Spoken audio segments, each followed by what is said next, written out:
Imagine a country's chief law officer, the man responsible for justice itself, being hunted down in his own bedroom.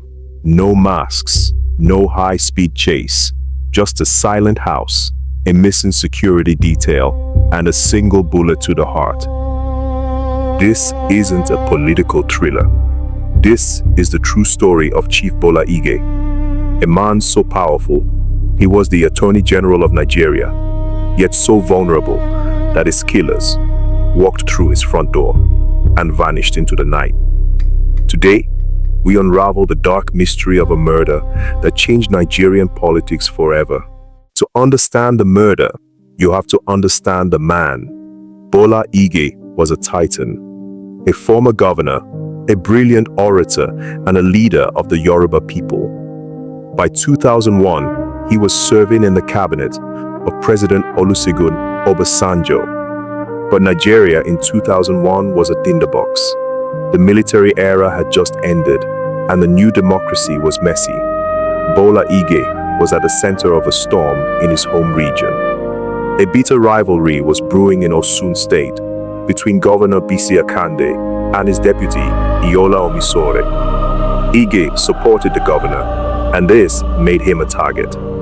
Just 8 days before his death, at the palace of the Uni of Ife, a mob accosted him.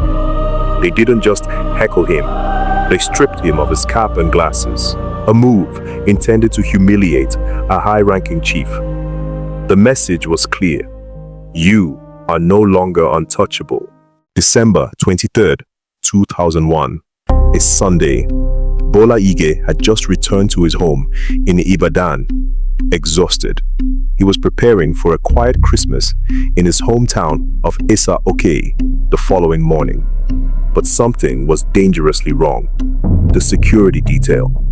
About 8 armed men had reportedly left the post to go and eat at the exact same time. At approximately 8:40 p.m., the invaders arrived. They didn't climb fences, they walked in. 2 gunmen headed upstairs, cornering the family. The gunmen were eerily calm. They didn't look for money, they looked for the minister. While one group held the family at gunpoint in one room, another entered Bola Ige's bedroom. A single, sharp gunshot rang out. A single bullet to the chest. No struggle. The killers then locked the family in, dropped the keys, and walked out.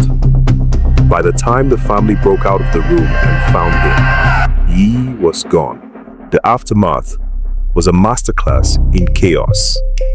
President Obasanjo vowed to find the killers, but the investigation felt cursed from the start. A prime suspect named Frayo was arrested.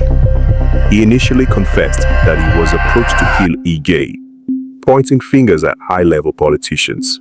But then, the Nigerian factor kicked in. The star witness recanted his testimony. Evidence went missing.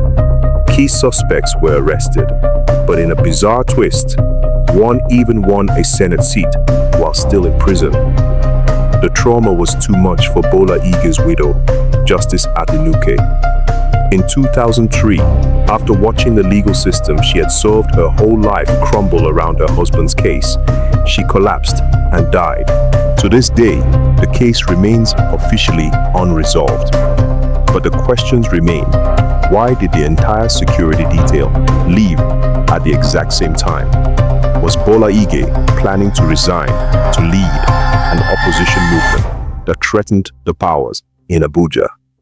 Many believe Bola Ige was a state-sponsored sacrifice, a man too principled for the murky waters of the new millennium's politics.